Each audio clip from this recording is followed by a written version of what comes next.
Hello, bachcho. Let's read the question. The question says, show that equipotential surfaces are closer in the region of strong electric field and wide apart in the region of weak electric field. तो इस question को solve करने के लिए हम जो की concept use करेंगे वो होगा हमारा रिलेशन बिटवीन, तो हम यहाँ पर लिख सकते हैं relation between electric field and electric potential. तो पहले हम बात करेंगे कि इक्विपोटेंशियल सर्फेसेस जो होते हैं वो होते क्या है। तो हम यहाँ पर लिख सकते हैं, पहले हम डिफाइन करेंगे कि इक्विपोटेंशियल सर्फेसेस क्या होता है। तो अगर हमें पता है कि हमारे पास एक चार्ज है, अगर ये एक आइसोलेटेड चार्ज है जिसका मैग्नीट्यूड है क्यू, तो अगर इस चार्ज को हम सेंटर कंसिडर करें तो इसके अराउंड हम बहुत सारे सर्कल्स ड्रॉ कर सकते हैं, कोसेंट्रिक सर्कल्स। तो ये एक सर्कल होगा, ये और एक सर्कल होगा, कुछ इस तरह से। और हम अज्यूम करते हैं कि इन दोनों जो सर्कल्स का रेडियस जो है फ्रॉम द सेंटर, जो कि हमारा चार्ज है, वो है R1 एंड R2।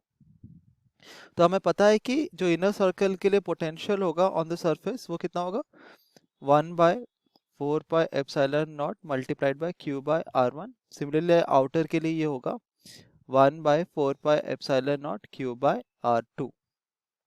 और ये सही है। और ये जो पोटेंशियल का वैल्यू है, तो ये दोनों क्या है, ये दोनों पोटेंशियल के वैल्यूज है। हम यहाँ पे लिख सकते हैं ये दोनों पोटेंशियल के वैल्यूज है। और हम देखते हैं कि ये जो पोटेंशियल का वैल्यू है that is same for all the point on the inner circle and that is also same for all the points on the outer circle. तो इसका मतलब हम कह सकते हैं कि हर एक point on the surface of the inner circle and हर एक point on the surface of the outer circle they have equal potential.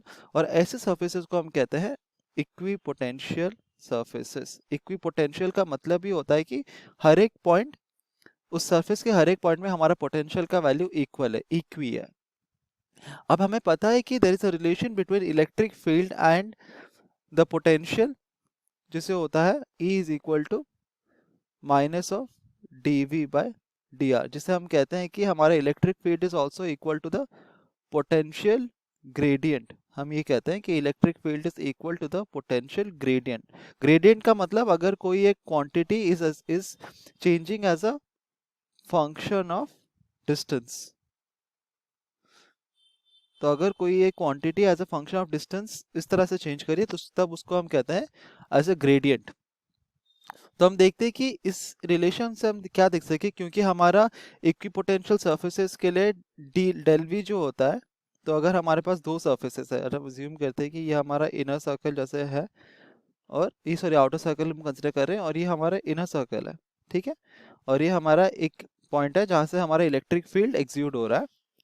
तो डेल वी का जो वैल्यू होता है अगर वो हम कांस्टेंट रखें, क्योंकि ये हमारा, तो अगर हम ये पॉइंट ए, ये इनर सर्कल को कंसिडर करें ए एंड आउटर सर्कल को कंसिडर करें B, then we know that potential of any point on A and potential of any point at B, ये क्या है, ये कांस्टेंट्स है, क्योंकि ये इक्विपोटेंशियल सर्फेसेस है।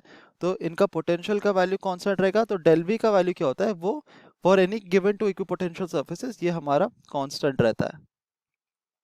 तो इससे हम क्या फाइंड आउट करते हैं कि हमारा जो इलेक्ट्रिक फील्ड होता है that is proportional to 1/dr।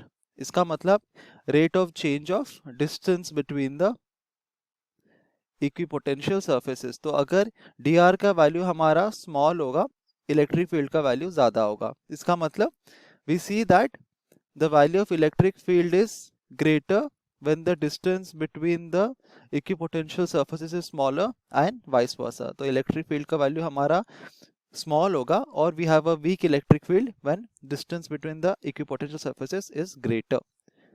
So this is the required answer. Hope you understood it well. Best of luck.